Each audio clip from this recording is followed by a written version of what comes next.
Section 1. Listening Comprehension. Part A. Directions. In Part A you will hear short conversations between two speakers. At the end of each conversation, a third speaker will ask a question about what the first two speakers said.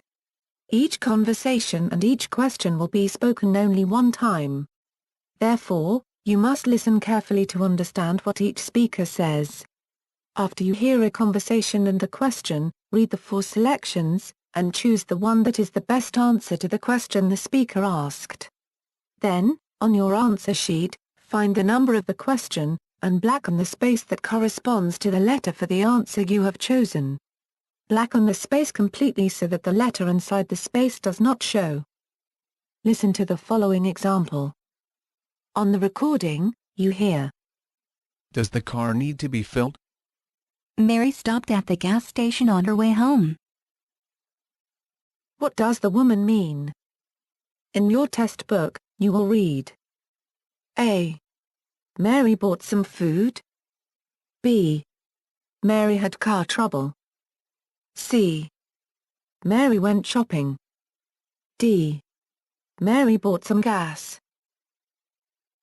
From the conversation you learn that Mary stopped at the gas station on her way home. The best answer to the question, does the car need to be filled? Is D. Mary bought some gas. Therefore, the correct answer is D. Now let us begin Part A. Question number 1. Number 1. The medical license examination on June 22 was very difficult. Did Sandy pass? She hasn't received a letter yet. But she says she sailed right through it. What does the woman say about Sandy?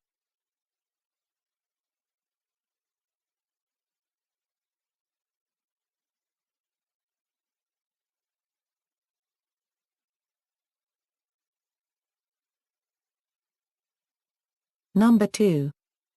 The new sport complex is an excellent facility with all kinds of conveniences. Last time we went, we drove around for 40 minutes before we found a place to park. What does the man mean?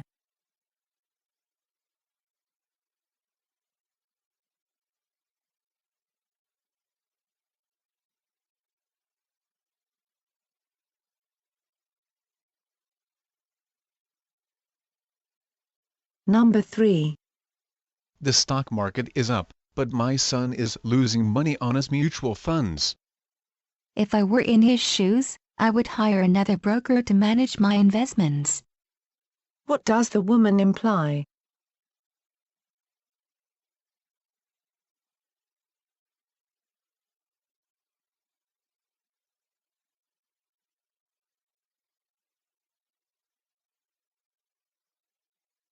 Number 4. The traffic is congested by Toledo, and it's getting close to the rush hour. I don't know what time I'll get there. When you arrive at the house, just let yourself in. What does the man mean?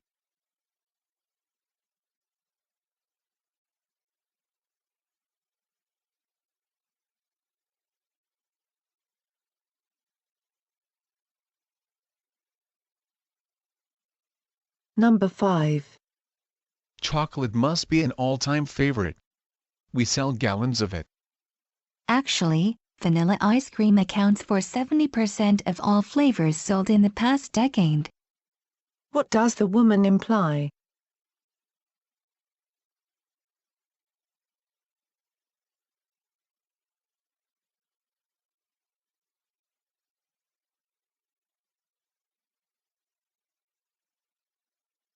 Number 6.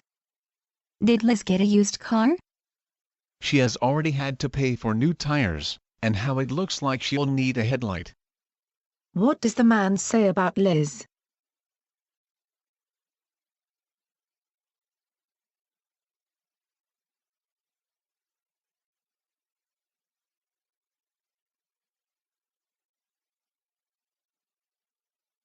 Number 7. I thought Joanna went to the art museum with Mark. When Mark called at 10, Joanna had already gone canoeing with her brother. What does the woman mean?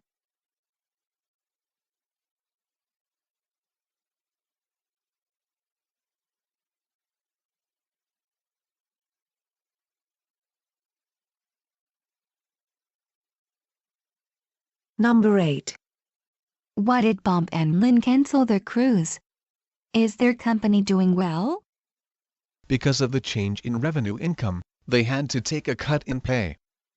What does the man mean?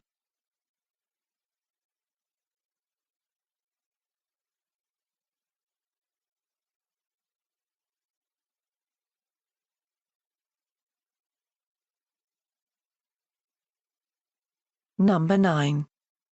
Mrs. Bailey wants to be reimbursed. Do you know how much? She was charged her $38 for the flowers and another $12 for the delivery. What does the woman mean?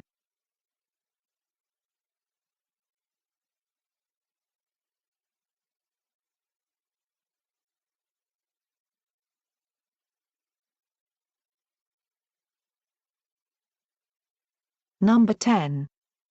What changed our plan on the north side of the city?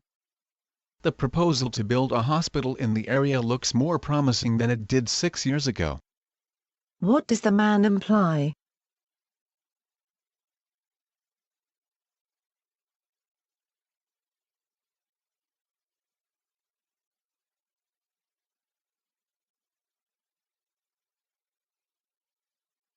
Number 11. Can I stay for just another minute? I really need to look something up. Patrons are requested to leave the library when the closing bell is sounded. What does the woman mean?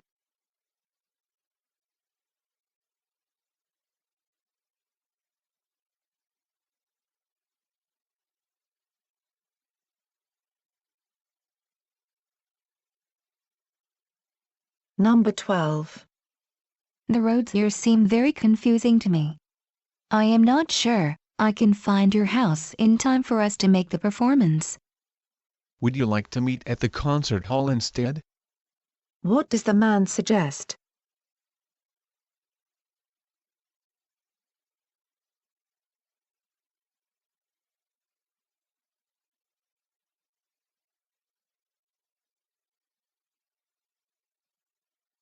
Number 13.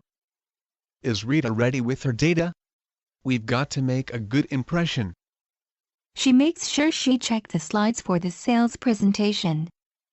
What does the woman say about Rita?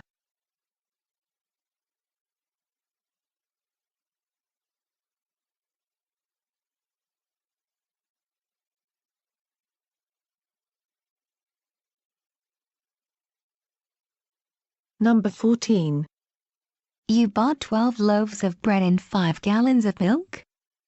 We've invited 4 couples to visit during the summer semester break. What does the man mean?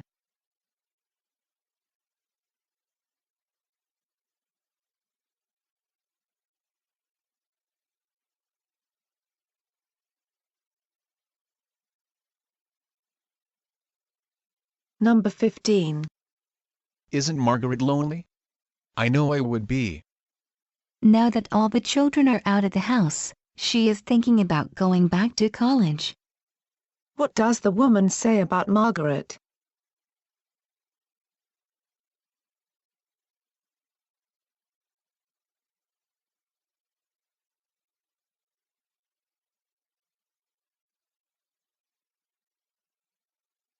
Number 16. Ralph doesn't seem to be worried about the boys. He doesn't let on what he is really thinking. What does the man mean?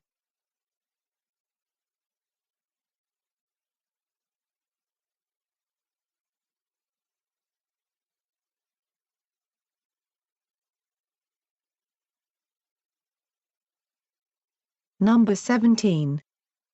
I swerved to avoid a dog and ran into a telephone pole. No problem. We can have your car as good as new in a couple of days. What does the woman occupation?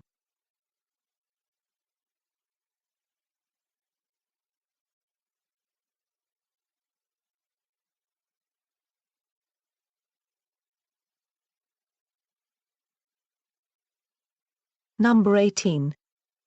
Arthur went grocery shopping at midnight. What an odd thing to do. The store does stay open. What does the man mean?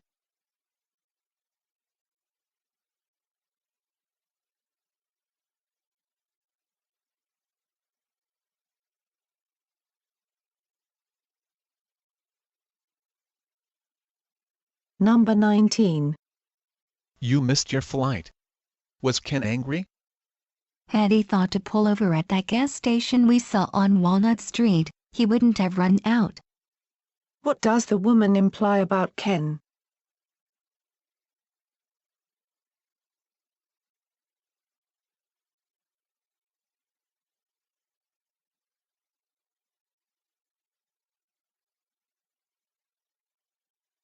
Number 20.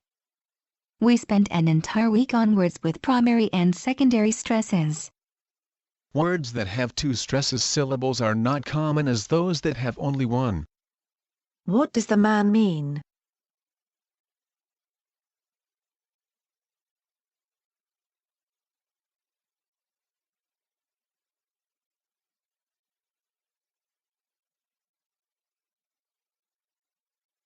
Number 21. Do you know how this oven works?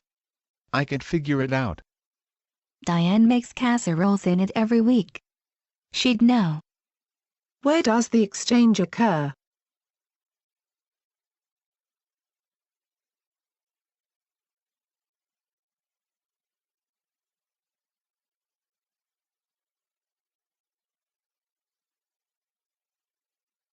Number 22. Carl didn't tell me his wife was away at her sister's in Bluffton. Why is that such a big deal? She promised to babysit my children while I take my father-in-law shopping for a suit. Where is Carl's wife?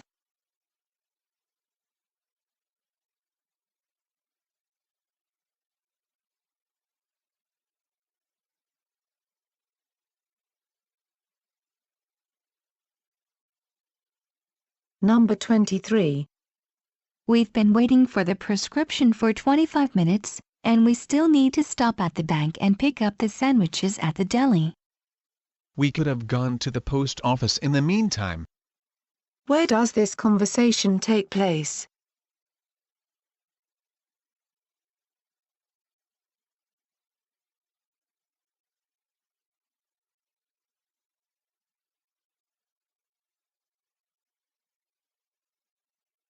Number 24. What time did they say your car would be ready? They said it should be ready around 3:30, but I'll be surprised if they finish before 5. What can be concluded from the woman's statement?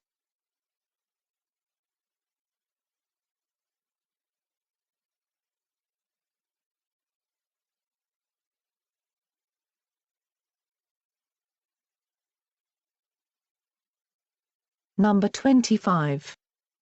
If I eat another bite, I won't be able to breathe. You didn't have to have so much soup just an hour after you had half a watermelon. What can be said about the man?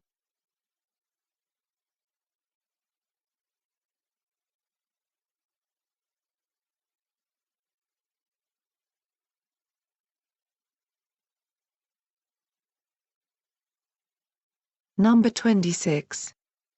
Not only did the Nixons come uninvited, but they also brought their cousins. It didn't bother me. What does the woman mean?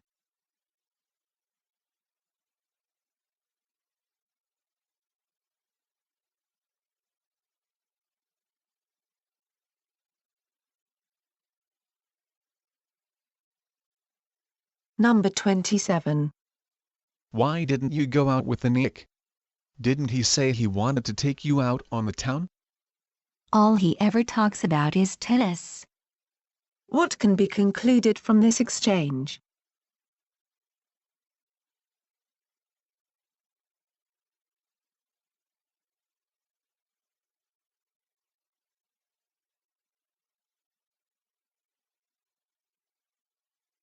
Number 28. How many students do you have in your statistics class? This year we restricted it to 200 students, but there are probably just as many on the waiting list.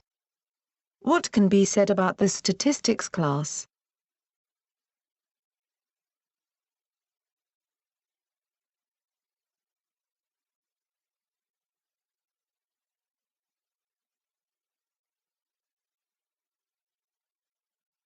Number 29. I'm sorry, sir. Your coat isn't ready yet. I think we can have it for you in about an hour. How long does it take to mend the sleeve lining? Where does this conversation take place?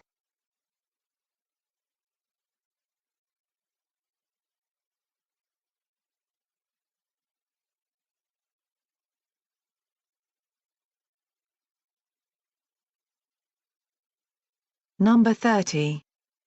May I have a glass of water? I'm thirsty, and I have a splitting headache. I'll bring you some aspirin as soon as we get to a higher altitude. What is the man's occupation?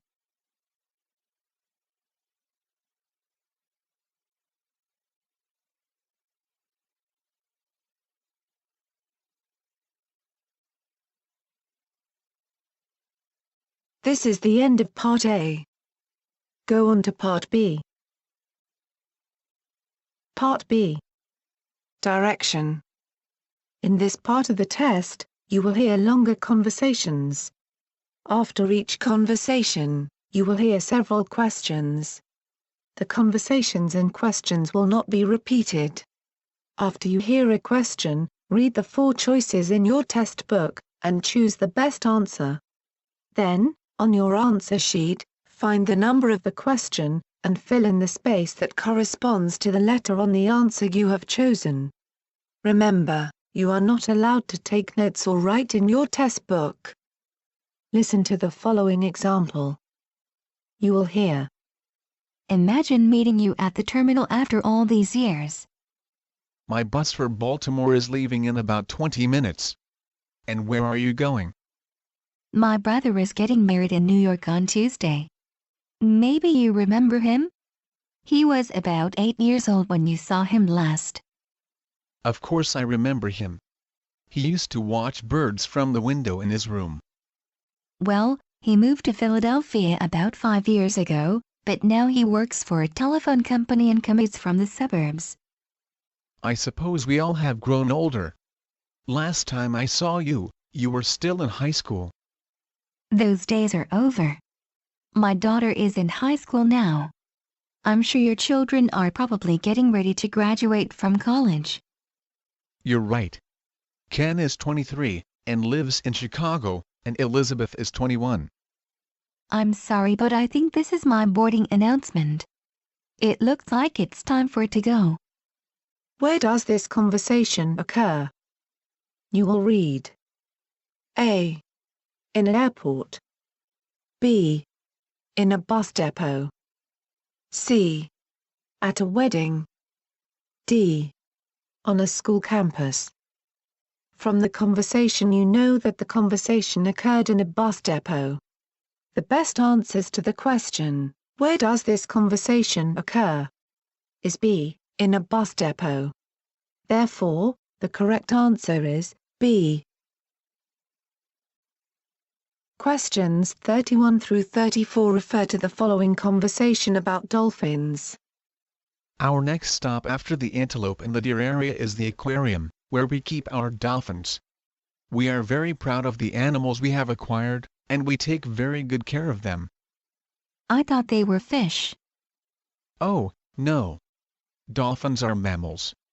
They don't have gills, and they breathe by taking air into their lungs. Unlike fish, they can remain underwater for prolonged periods of time and need to come up for air. Mature dolphins eat fish, but they can also become prey for sharks. In fact, females nurse and protect their newborns for about a year till they become self-sufficient and defend themselves. This is very interesting. I didn't know that. Here we are. Aren't they beautiful? You may also notice that these aquatic creatures don't have scales. They are the most sociable of the marine mammals. Here comes Violet, our oldest. She is almost 20 years old. What's their lifespan? It's hard to say because individuals are almost impossible to track. But on the average, I'd say about 25 years. Listen to them. They make so many noises. That's how they communicate with one another. Some scientists even think that dolphins have their own special language that allows them to warn one another, send messages, or signal the presence of a predator. Eventually, zoologists hope to learn specifically how dolphins transmit information. Thank you for taking the time. I've learned so much today. Number 31. What is the main topic of this dialogue?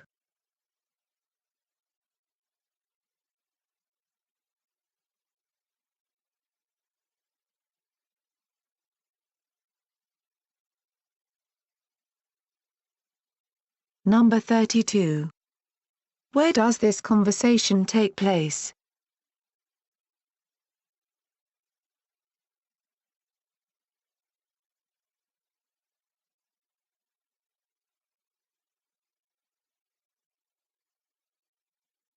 Number 33.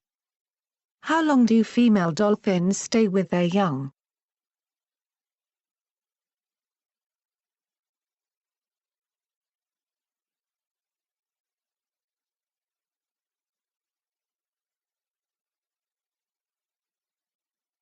Number 34. How do dolphins communicate?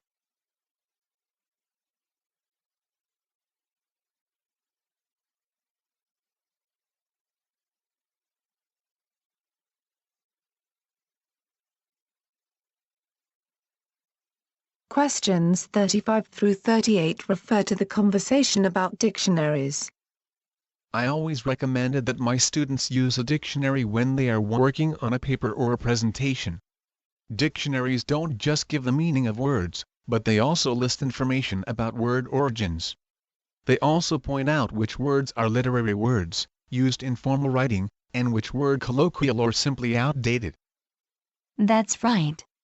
Dictionaries can supply a wealth of information. Last semester, in my reading class, I encouraged students to look up idioms common in American English and foreign words borrowed from other languages. In that class, we had to use dictionaries all the time. Of course, one can't always rely on a dictionary, however good it is. When language learners acquire a sizable vocabulary, they may need to switch from a general dictionary to specialized one that includes technical terms. No dictionary contains all the words of a language. I must say though, that using dictionaries can be tricky sometimes.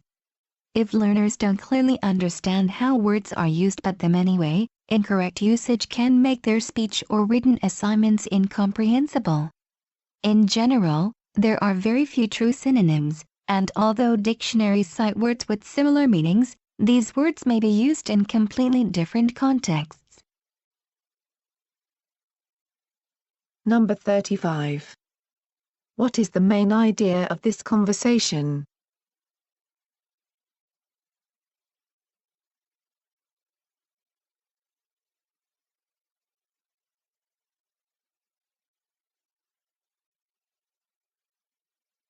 NMBER 36. What types of dictionaries are mentioned in this talk?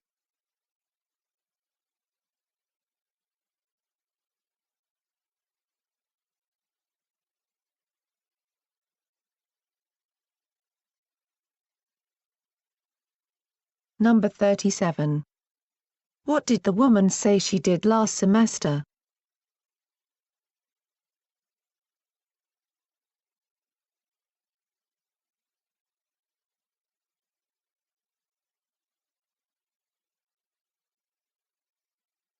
Number 38.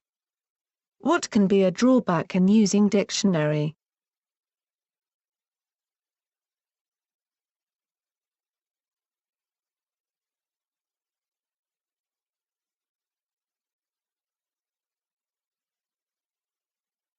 It is the end of Part B. Go on to Part C. Part C. Direction. In Part C, you will hear short talks. At the end of each, you will be asked several questions.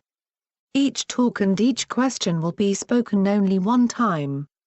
For this reason, you must listen carefully to understand what each speaker says. After you hear a question, read the 4 selections, and choose the one that is the best answer to the question the speaker asked. Then, on your answer sheet, find the number of the question, and blacken the space that corresponds to the letter for the answer you have chosen. You will hear. Before people used automobiles, they walked or rode bicycles for short distances and took trains, streetcars, or horse-drawn carriages for long-distance travel.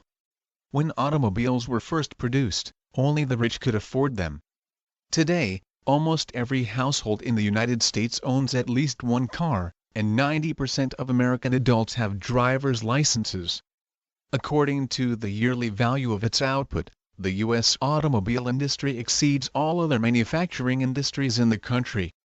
As a customer, this industry also supports other major industries, such as steel, glass, and rubber. Furthermore, approximately 12 million Americans are employed in the auxiliary service industries consisting of repair shops and service stations.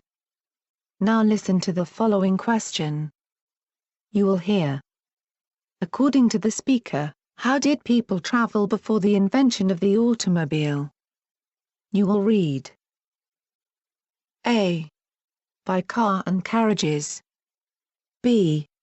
By bicycles, train, and carriages. C. On foot and by boat. D. On board ships and train. The best answer to the question, according to the speaker, how did people travel before the invention of the automobile? Is B. By bicycles, train, and carriages. Therefore, the correct answer is B. Questions 39 through 42 refer to the following lecture about Lake Ontario. If you look out the window on the right side of the van, you will see Lake Ontario, the smallest and the eastern of the 5 Great Lakes. Although the lake is navigable for large ships all year round, it is less traveled than the other Great Lakes. Lake Ontario borders the Canadian province of Ontario on its north side, and the northwestern part of New York, and forms a crucial link of the St. Lawrence Seaway.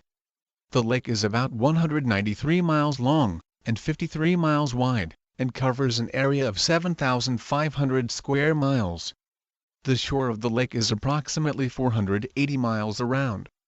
2/3 of the lake waters lie below sea level, and because Lake Ontario is very deep, it does not freeze in the winter, except near the shore where the water is shallow. A constant current carries the water from west to east at the rate of about 1/3 of a mile per hour. Because of the capacity of large bodies of water to retain heat, the lake has a moderating effect on the climate of the areas that surround it. For example, while the eastern shore of the lake never has a really hot day, on its southern shore fruit trees grow both in the United States and Canada. The lake empties into the Atlantic Ocean through the St. Lawrence River, while the Niagara River and the Welland Canal connect it to Lake Erie in the southwest. Number 39. How is Lake Ontario different from the other Great Lakes?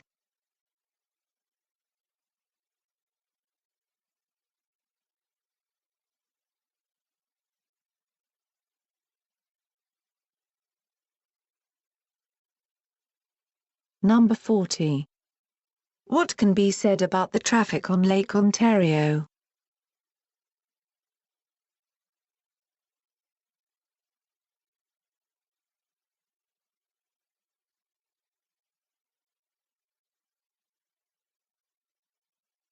Number 41.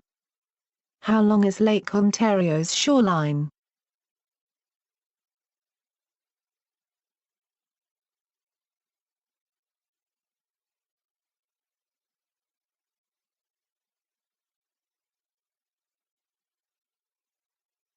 Number 42.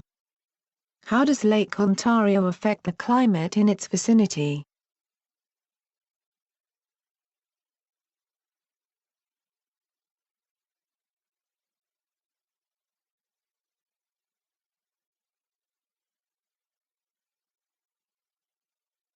Questions 43 through 47 refer to the following talk about Edgar Allan Poe.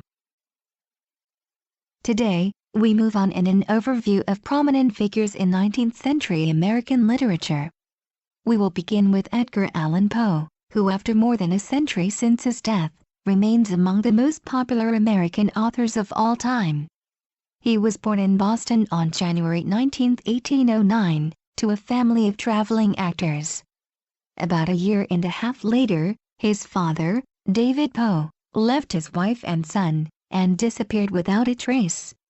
Elizabeth Poe, who was an English-born actress, died in 1811, in Richmond, Virginia, during a tour, and her son was taken care of by the family of John Allan, a relatively wealthy tobacco exporter. The Allans had no children of their own, and Mrs. Allan became an affectionate mother for young Edgar. Because the Allans were well off, Edgar received a thorough education appropriate for a gentleman. The Allans traveled frequently on business, and young Poe lives with the family in England and Scotland between 1815 and 1820. There, he attended a classical preparatory school at Stoke Newington for 3 years. When Poe turned 11, the family moved back to Virginia, and he continued his education at a local academy. Later, when Edgar entered the University of Virginia, he succeeded admirably in his academics. However, gambling led to the demise of his academic pursuit, and Allan removed Edgar from the university within a year. Number 43. Where was Edgar Allan Poe born?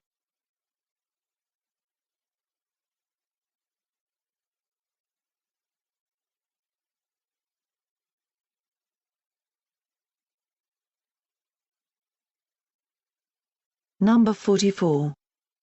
What can be said about Poe's adoptive parents?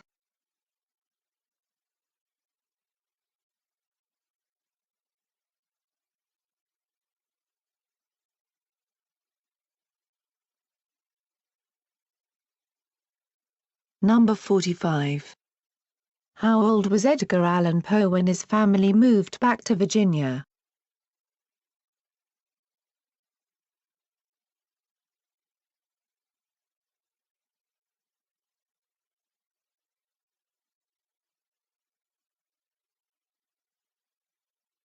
Number 47.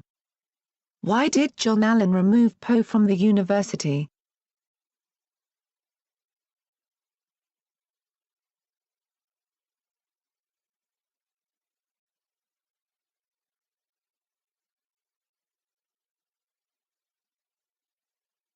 Questions 48 through 50 refer to the following talk about advertising.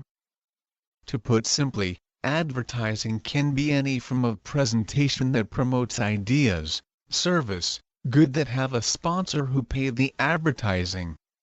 All advertising is non-personal, and the information contained in it is directed toward a large group of people who have many different characteristics. What separates advertising from publicity is that advertising is paid for, while publicity cannot be bought. Sponsors such as hamburger and soft drink companies pay for the time and news media space that they use to get the information about their products to the public. In many cases, specifically indicating who the sponsor is for a particular advertisement can be the very purpose behind it. Political advertising is one of the prime examples of cases when identifying the sponsor is why the advertisement is made. Number 48. What is one of the defining characteristics of advertising?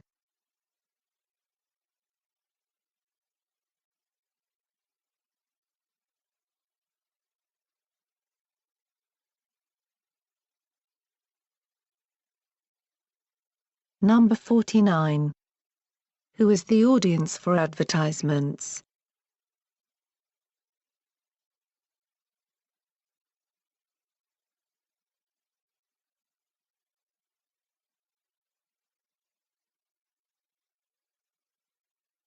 Number 50. What is the primary difference between publicity and advertising?